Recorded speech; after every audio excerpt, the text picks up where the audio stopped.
प्रगति गुप्ता और आज इस वीडियो में हम बात करेंगे कुछ सिंपल हैंड एक्सरसाइजेस के बारे में जिसकी हेल्प से पैरालिसिस के पेशेंट बहुत जल्दी अपने हाथ की मूवमेंट वापस ला सकते हैं, जल्दी से जल्दी रिकवर हो सकते हैं, इंडिपेंडेंट हो सकते हैं। क्योंकि जब भी किसी को पैरालिसिस होता है तो पेशेंट की बॉडी के अंदर एक परेशानी देखने को मिलती है, वो होती है उसकी मूवमेंट का लॉस होना। अब ब्रेन के अंदर आप मान लीजिए क्लॉट आया था, हेमरेज हुआ था आपके left side of the brain में, तो मोस्टली क्या देखने को मिलता है, आपकी right side of the body paralyse हो जाती है। उसके अंदर भी क्या देखने को मिलता है कि आपकी मूवमेंट्स बॉडी की रिस्ट्रिक्ट हो जाती है। आपका चलना फिरना है, हाथ की मूवमेंट है, सिंपल जो आपकी डेली रूटीन वर्क है उसके लिए आप दूसरे पे डिपेंडेंट हो जाते हो। आपकी डिपेंडेंसी दूसरे जन पे होनी स्टार्ट हो जाती है क्योंकि आप इंडिपेंडेंटली काम नहीं कर पा रहे होते हैं, क्योंकि आपके हाथ में पैर में उतनी अच्छी मूवमेंट नहीं है जितनी नॉर्मली होती थी। अब ऐसा ब्रेन के अंदर क्या होता है कि अचानक से आपकी मूवमेंट में लॉस आ जाता है।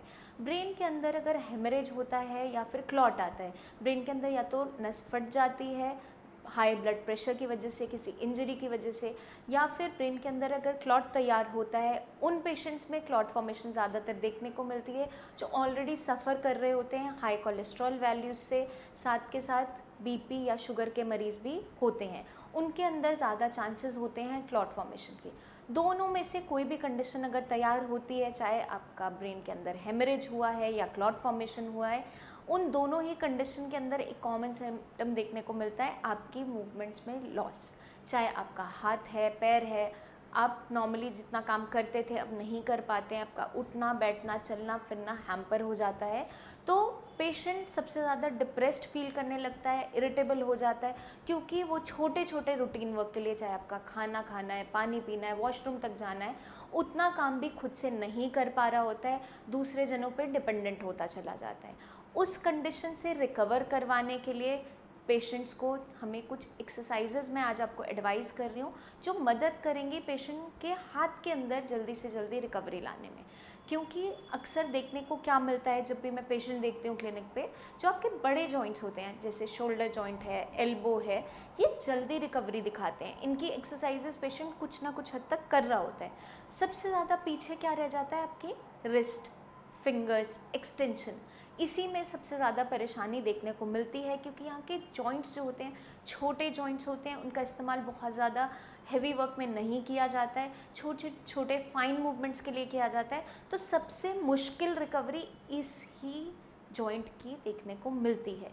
तो इस वीडियो में हम फर्दर यही डिस्कस करेंगे, सारी एक्सरसाइजेज मैं आपको बताऊंगी जो मदद करेगी ब्रेन को दोबारा से ट्रेन करने में, ताकि आपकी जो हाथ की मूवमेंट में लॉस है, आप काम नहीं कर पा रहे हो, वो दोबारा से काम आप कर पाओ, दोबारा इंडिपेंडेंट हो जाओ। अब सबसे पहले हम स्टार्ट करेंगे रिस्ट एक्सटेंशन एक्सरसाइजेस के साथ। उसे आप बहुत ईजिली कर सकते हैं। आप या तो चेयर पे बैठ के टेबल की सपोर्ट लेके कर सकते हैं, या नॉर्मली अपने जो अनअफेक्टेड हैंड है, जिस हाथ में कोई दिक्कत नहीं है, नॉर्मली ठीक है, उस हाथ की सपोर्ट आप नीचे ले सकते हैं। मान लीजिए मेरे राइट हैंड साइड में पैरालिसिस है, लेफ्ट हैंड मेरा बिल्कुल नॉर्मल है, तो लेफ्ट हैंड की जस्ट मैं सपोर्ट नीचे की तरफ लूँगी। अब हमें क्या करना है, अपने राइट हैंड को नीचे की तरफ पुश करना है रिस्ट से ज़ोर लगाते हुए, और रिस्ट को ही धीरे धीरे वापस लाना है, नीचे लेके जाएंगे, वापस लेके आएंगे। इस तरीके से बहुत स्लोली हमें एक्सरसाइज करनी है। रिस्ट की एक्सटेंशन करने से हमें बेनिफिट क्या देखने को मिलता है कि धीरे धीरे रिस्ट के अंदर ताकत आनी स्टार्ट होती है। ये बहुत ही सिंपल दिखने वाली एक्सरसाइज है, लेकिन एक पैरालिसिस के पेशेंट में जहाँ पर ताकत नहीं है और इतनी मूवमेंट नहीं है, उनके लिए काफ़ी टफ एक्सरसाइज रहती है। बट डेली आपको स्लोली एक्सरसाइज ज़रूर करनी है। अब जो पेशेंट नॉर्मली खुद से इस तरीके से एक्सरसाइज नहीं कर पा रहा है, उसे क्या करना है, अपने लेफ़्ट हैंड की सपोर्ट लेते हुए आप अपने राइट हैंड को पुश करेंगे बाहर की तरफ, और दोबारा राइट हैंड से थोड़ा सा दम लगाते हुए इसे वापस लाएंगे। इस तरीके से बाहर लेकर जाएंगे और वापस लेकर आएंगे। अगर पेशेंट से ये एक्सरसाइज भी नहीं होती है, मान लीजिए उसकी मुट्ठी बिल्कुल क्लोज रहती है, अभी फिस्ट वो खोल ही नहीं पाता है, बिल्कुल भी एक्सटेंशन नहीं है, उस कंडीशन में आप क्या करेंगे, मुट्ठी बंद है आपकी, आप अपने लेफ़्ट हैंड की सपोर्ट लेंगे और इस तरीके से फिस्ट को बाहर की तरफ बेंड करेंगे, अंदर की तरफ वापस लाएंगे, बाहर की तरफ बेंड करेंगे और अंदर की तरफ वापस लेके आएंगे। आपको जस्ट लेफ़्ट हैंड की सपोर्ट लेनी है, दम आपको अपनी रिस्ट से लगाना है। मैं मानती हूँ फिंगर्स ओपन नहीं कर पा रहे हो, फिर भी आप अपनी रिस्ट से थोड़ा दम लगा सकते हैं। तो आपने क्या करना है, जस्ट लेफ़्ट हैंड की सपोर्ट लेते हुए रिस्ट को पुश करना है बाहर की तरफ और अंदर की तरफ वापस लाना है। तो अगर आप ये डेली एक्सरसाइजेस करते हैं, जो बहुत ही सिंपल दिखती ज़रूर हैं लेकिन पेशेंट के लिए काफ़ी टफ़ है करनी, डेली आप 5-5 काउंट से स्टार्ट कीजिए। डेली अपनी 2-2 काउंट्स बढ़ाते रहो। एक दिन 5 काउंट्स किया, 7 किया, 9 किया, धीरे धीरे आप इंक्रीज़ करते करते नंबर ऑफ़ काउंट्स को इंक्रीज़ करते रहो जहाँ तक आप आराम से कर पाते हो। डेली अगर हम ये एक्सरसाइज करते हैं, इसके अंदर हम ताकत अपने राइट हैंड की ही लगा रहे हैं, लेफ़्ट हैंड से सिर्फ सपोर्ट ले रहे हैं, उससे बहुत ज़्यादा ज़ोर हमें नहीं लगाना है। उससे बेनिफिट क्या होगा, प्रेशर आपका राइट हैंड खुद ही लगा रहा है, ब्रेन दोबारा से सीखेगा। ब्रेन दोबारा से ये एक्टिविटी जैसे जैसे सीखता जाएगा बार बार रेपिटेशन से, और उसके पास एक मेमोरी बनती जाएगी। उसकी हेल्प से क्या होगा, खुद से जब वो कंडक्शन भेजना स्टार्ट करेगा, दोबारा से सिग्नल भेजेगा, तो ऑटोमेटिकली आपके रिस्ट में मूवमेंट स्टार्ट हो जाएगी। वहाँ तक पहुँचने के लिए ये सिंपल एक्सरसाइजेस करना बहुत ज़रूरी है। अब हम बात करेंगे नेक्स्ट एक्सरसाइज के बारे में, जो है रिस्ट वेव एक्सरसाइज। उसमें आपको क्या करना है, सिंपली आप एल्बो से थोड़ा सा सपोर्ट लेते हुए अपने हैंड को स्ट्रेट रखते हुए आपको जस्ट हाथ को वेव करना है। राइट हैंड साइड की तरफ लेके जाओगे, लेफ्ट हैंड साइड वापस लाओगे, राइट हैंड साइड दोबारा लेके जाएंगे एंड वापस लाएंगे। अगर आप इस तरीके से नहीं कर पा रहे हैं तो आप रिस्ट को भी सपोर्ट कर सकते हैं। जस्ट आपने लेफ्ट हैंड से अपने हाथ को ग्रैब करना है, बहुत हल्के से पकड़ना है, और इस तरीके से पकड़ते हुए अब आप अपने राइट हैंड को राइट हैंड साइड वेव करोगे, वापस लेकर आओगे, दोबारा लेकर जाओगे, वापस लेके आओगे। ये आप अपनी 5 काउंट से स्टार्ट करो और धीरे धीरे इंक्रीज़ करते जाइए।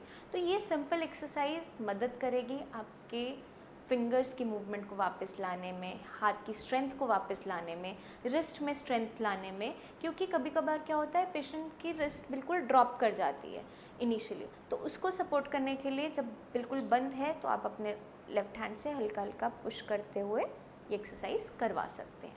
नेक्स्ट एक्सरसाइज है रिस्ट सर्कल एक्सरसाइज। इसमें आपको क्या करना है, अगर आपकी मुट्ठी आप पूरी खोल नहीं पाते हैं, बंद भी है, तो भी ये पेशेंट कर सकता है, और नॉर्मली जो ओपन कर पाते हैं उन्हें भी इस तरीके से ही करनी है। तो आप यहाँ से अपना लेफ़्ट हैंड से राइट हैंड को ग्रैब करोगे, मुट्ठी को बिल्कुल बंद करोगे, और आपको क्लॉकवाइज और एंटी क्लॉकवाइज अपनी रिस्ट को मूव करना है। तो आप क्या करेंगे, 5 या 10 काउंट्स क्लॉकवाइज किया, बहुत स्लोली एक सर्कल बनाते हुए रिस्ट का, और फिर एंटी क्लॉकवाइज।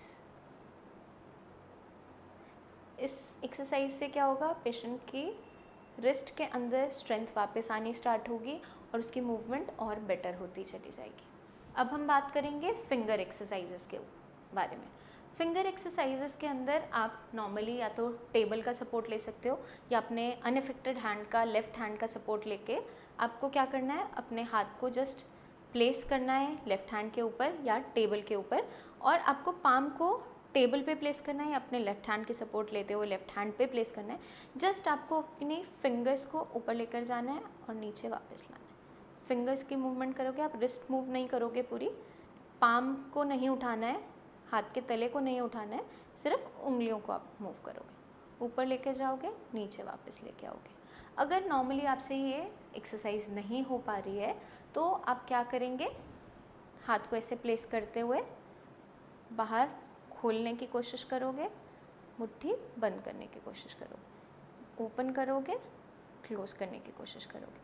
अब जो पेशेंट के हाथ के अंदर बहुत ज़्यादा एक्सटेंशन नहीं है, मुट्ठी अच्छे से खुल ही नहीं पाती, उसमें आप क्या कर सकते हैं, अपने लेफ़्ट हैंड की सपोर्ट लेते हुए, लेफ़्ट हैंड से राइट हैंड को थोड़ा सा सपोर्ट करते हुए आप अपने राइट हैंड से अब लेफ़्ट हैंड को बाहर की तरफ पुश करने की कोशिश करोगे और अपनी फिंगर्स को वापस लाओगे।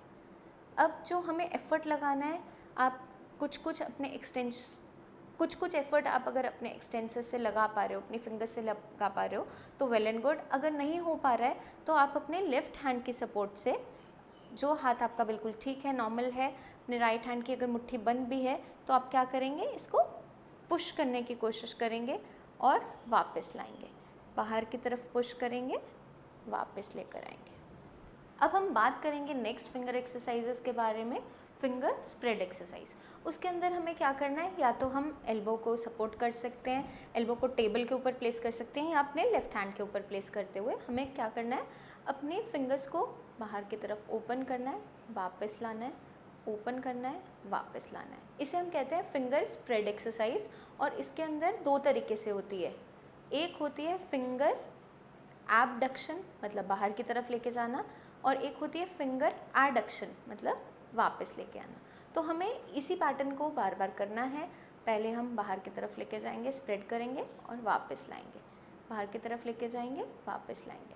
अगर ये पॉसिबल नहीं हो पा रहा है, टेबल पे आप ऐसे प्लेस करके नहीं कर पा रहे हो हाथ को, तो आप टेबल की जस्ट सपोर्ट भी ले सकते हो, या अपने लेफ्ट हैंड की सपोर्ट लेते हुए आपको क्या करना है, इस तरीके से आप फिंगर्स को ओपन करोगे, वापस लेके आओगे, ओपन करोगे, वापस लेके आओगे। सरफेस का सपोर्ट आप ले सकते हैं अगर इनिशियली आप इस तरीके से हैंड को नहीं प्लेस कर पा रहे, तो आपको फिंगर एडक्शन एंड एबडक्शन। अब हम बात करेंगे नेक्स्ट एक्सरसाइज के बारे में, जिसे हम कहते हैं थंब हग्स या थंब ऑपोजिशन एक्सरसाइज। उसके अंदर हमें क्या करना है, अपने एल्बो को लेफ्ट हैंड से सपोर्ट कर सकते हो, या फिर आप टेबल पे भी प्लेस कर सकते हैं। आपको अपने थंब से लिटिल फिंगर के या तो बेस को टच करना है अगर आप कर पाते हैं, और वापस लेकर आना है। अगर आप फिंगर टिप को टच कर सकते हैं तो धीरे धीरे इस तरीके से आप नीचे लेकर आएंगे, वापस लेकर आएंगे, दोबारा लेकर जाएंगे। अगर ये एक्सरसाइज करना पॉसिबल नहीं है तो जहाँ तक भी आपका थंब जा पाता है, जहाँ भी टच कर पाता है, वहाँ तक ले जाके वापस लाइए। इस तरीके से हम बार बार एक्सरसाइज करें। अगर ये भी पॉसिबल नहीं है, अपने थंब में इतनी मूवमेंट नहीं है कि आप पाम को भी टच कर पाएँ, तो आप अपने लेफ़्ट हैंड साइड की सपोर्ट लेते हुए अपने थंब को लेकर जाएंगे जितना भी पॉसिबल है, और वापस लेकर आएंगे, लोअर बॉर्डर पे टच करेंगे एंड वापस लेकर आएंगे। इस तरीके से हमें एक्सरसाइज करनी है। नेक्स्ट एक्सरसाइज में हम बात करेंगे कि हम किस तरीके से फिंगर्स को यूज़ करके पेन को होल्ड कर सकते हैं, ताकि ये नॉर्मल जो बेसिक एक्टिविटीज़ हैं ये ब्रेन स्टार्ट करते हैं। मान लीजिए आप बहुत ज़्यादा अपने राइट हैंड से लिख भी नहीं पा रहे हैं, तो आपको जस्ट कोशिश क्या करनी है, आप अपने हाथ से पेन को ग्रिप करोगे, जस्ट पेन को ग्रिप करेंगे और लिखने की कोशिश करेंगे। आप कैपिटल लेटर्स यूज़ कर सकते हैं, कोई भी इजी वर्ड आपको अगर लिखना है जो आप लिख पा रहे हैं, जितना भी आप लिख पा रहे हैं, या कोई भी शेप जो आप ड्रॉ कर पा रहे हैं, तो इस तरीके से आप कर सकते हैं। नॉर्मली हम पेन का यूज़ राइटिंग के साथ साथ करते हुए हाथ की एक्सटेंशन के लिए भी वर्क कर सकते हैं। आपको क्या करना है, अपने हाथ में अगर आपने पेन को ग्रिप कर लिया है, आपको कोशिश करनी है उसको रिलीज़ करने की, छोड़ने की। ग्रिप किया, ट्राई किया कि आप उसे रिलीज़ कर पा रहे हैं। अगर मान लीजिए आप उसको रिलीज़ नहीं भी कर पा रहे हैं, आपके एक्सटेंसर्स अच्छे से काम नहीं कर रहे हैं, बाहर की तरफ उंगलियां खुल नहीं रही हैं, तो आप पेन को होल्ड करते हुए हाथ को इस तरीके से रखेंगे और पेन को आपको अंदर की तरफ बंद करने की कोशिश करना है, और ट्राई करना है थोड़ा थोड़ा रिलीज़ करने का, जितना भी आप कर पा रहे हो। तो अगर आप बहुत ज़्यादा एक्सटेंशन नहीं भी कर पा रहे हो, बहुत ज़्यादा मुट्ठी खोल नहीं भी पा रहे हो, तो भी अपनी एक्सरसाइज ट्राई ज़रूर करनी है। आप पेन को ग्रिप करोगे, टाइटली बंद करोगे मुट्ठी को, और धीरे धीरे इसको रिलीज़ करना स्टार्ट करोगे। पहले आप ट्राई करोगे इस तरीके से पकड़ोगे और कोशिश करोगे एक्सटेंशन को यूज़ करते हुए पेन को छोड़ने का, इस तरीके से। अगर ये नहीं पॉसिबल है, ज़्यादा एक्सटेंशन नहीं है, तो आप पेन को हाथ में रखते हुए मुट्ठी को इस तरीके से ग्रैब करोगे, बंद करोगे, पेन को होल्ड करोगे पूरा टाइटली, और जितना भी आप दम लगा सकते हैं एफर्ट लगाने की कोशिश करोगे, फोकस करते हुए कि जितना भी आप बाहर की तरफ खोल पाओगे फिंगर्स को, इस तरीके से आप करोगे। ये सिंपल एक्सरसाइज मदद करेगी हाथ में एक्सटेंशन लाने में, उंगलियों को खोलने में। तो ये एक्सरसाइज आपको डेली प्रैक्टिस करनी है। अब हम बात करेंगे नेक्स्ट एक्सरसाइज के बारे में, जो सिंपल बेसिक एक्सरसाइज है, डेली रूटीन में लेकिन इस्तेमाल होती है। कोई भी जार है उसको आप अपने लेफ़्ट हैंड में होल्ड करो, राइट हैंड से आप ट्राई करोगे उसकी लिड को ओपन करने, उसकी कैप को ओपन करने में। तो अगर आपके हाथ में स्ट्रेंथ है, अच्छी स्ट्रेंथ है, ग्रिपिंग है, तो आप उसको मूव करने का पूरा ट्राई कर सकते हैं।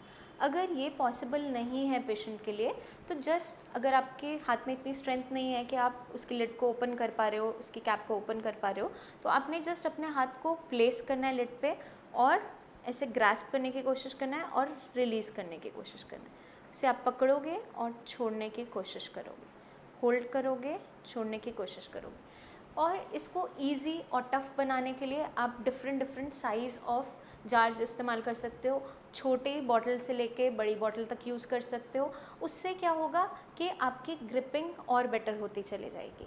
आप ग्रास्प करोगे, खोलने की कोशिश करोगे, अगर पॉसिबल होगा तो इसमें आपके रिस्ट की सारी एक्सरसाइजेज हो जाएंगी क्योंकि आप मूवमेंट करोगे।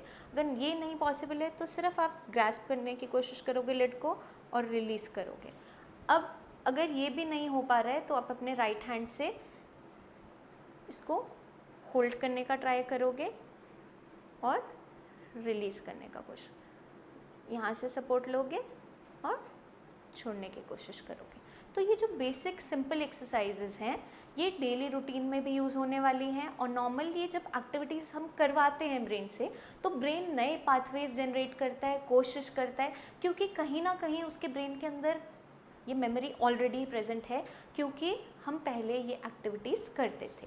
आई होप इस वीडियो के अंदर जितनी भी मैंने आपको एक्सरसाइजेज अभी समझाई हैं, डेमोन्स्ट्रेट की हैं, एडवाइस की हैं, वो आपको अच्छे से क्लियर हो गई होंगी। फिर भी आपके माइंड में कोई भी डाउट्स रह जाते हैं अपने कंडीशन को लेकर, किसी भी एक्सरसाइज को लेकर, तो नीचे दिए हुए नंबर्स पर आप कॉल करके हमारी टीम ऑफ डॉक्टर्स से बात भी कर सकते हैं। अपनी प्रेजेंट कंडीशन के वीडियो भी हमें भेज सकते हैं कि अभी आपके हाथ में कितनी मूवमेंट है, चलना फिरना कितना पॉसिबल हो पाता है। तो जो बेस्ट टू बेस्ट एक्सरसाइज होगी वो हम आपको एडवाइस करेंगे आपके ट्रीटमेंट के साथ। और जितनी भी मैंने आपको एक्सरसाइजेस इस वीडियो के अंदर बताई हैं वो सारी की सारी एक्टिव ऑक्यूपेशनल थेरेपी के अंदर आती हैं। ऑक्यूपेशनल थेरेपी और नॉर्मल फिजियोथेरेपी में बस यही अंतर है, जैसे लास्ट में मैंने आपको डेमोन्स्ट्रेट किया था कि हम पेन से किस तरीके से लिख रहे हैं, उसी को हम इस्तेमाल कर रहे हैं होल्ड करने में, रिलीज़ करने में, और जार को ओपन कर रहे हैं, क्लोज़ कर रहे हैं। तो ब्रेन ने कभी ना कभी ये एक्टिविटीज़ पहले की होती हैं और उसके अंदर इनकी मेमोरी प्रेजेंट होती है।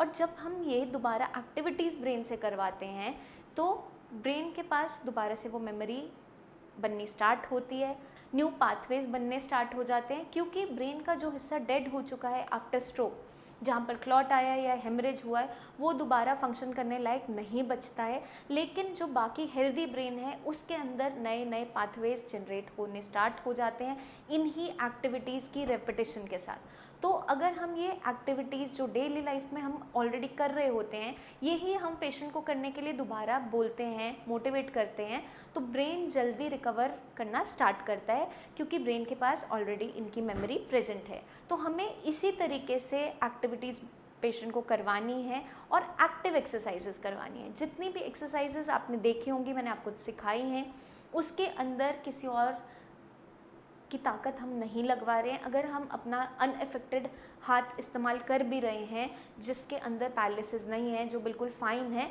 उससे भी जस्ट हम बॉडी को सपोर्ट दे रहे हैं, ज़ोर के ताकत नहीं लगवा रहे। तो यही फ़र्क होता है एक्टिव एक्सरसाइजेस और पैसिव एक्सरसाइजेस के बीच में। एक्टिव एक्सरसाइजेस वो होती हैं जिसके अंदर पेशेंट अपना एफर्ट लगाता है, पैसिव वो होती हैं जिसमें आपका फिजियोथेरेपिस्ट, आपका केयर टेकर अपनी ताकत खुद से लगा रहा होता है। तो अगर हम पेशेंट के साथ एक्टिव एक्सरसाइजेस प्रैक्टिस करते हैं उससे बेनिफिट क्या होता है, ब्रेन के अंदर पाथवेज जनरेट होने स्टार्ट हो जाते हैं, ब्रेन दोबारा सीखना शुरू करता है और पेशेंट के अंदर बहुत अच्छी रिकवरी जल्दी से जल्दी देखने को मिलती है। तो आई होप ये वीडियो आपको एजुकेट करेगी उन्हीं सब एक्सरसाइजेस के बारे में, उन्हीं कंडीशंस के बारे में। फिर भी आपके माइंड में कोई भी डाउट्स रह जाते हैं तो नीचे दिए हुए नंबर्स पर ज़रूर कॉल करके हमसे बात कीजिए। कोई भी डाउट अपने माइंड में रखने की ज़रूरत नहीं है। आप किसी एक्सरसाइज को लेकर अगर क्लियर नहीं हो कि आप कर सकते हैं, नहीं कर सकते हैं या किस तरीके से करना है, तो आप हमसे गाइडेंस लेकर फिर ही उसे परफॉर्म कीजिए। आपको अब कोई भी डाउट अपने माइंड में नहीं रखना है क्योंकि साई संजीवनी के ट्रीटमेंट के साथ आप दोबारा से इंडिपेंडेंट हो सकते हैं जैसे बाकी पेशेंट्स भी हो रहे हैं। आपको मोटिवेटेड रखना है, बिल्कुल भी डिप्रेस फील नहीं करना है, चाहे कितना पुराना पैरालिसिस क्यों ना हो। हर एक पेशेंट के अंदर रिकवरी देखने को मिलती है अगर आप अपना एफर्ट लगाना नहीं छोड़ते हो और साई संजीवनी से जुड़ते हो। तो आपको बस छोटा सा एक काम करना है जो हर बार मैं आपको कहती हूँ, एक्सरसाइजेस डेली प्रैक्टिस करते रहिए और अपना खास ध्यान रखिए। Take care.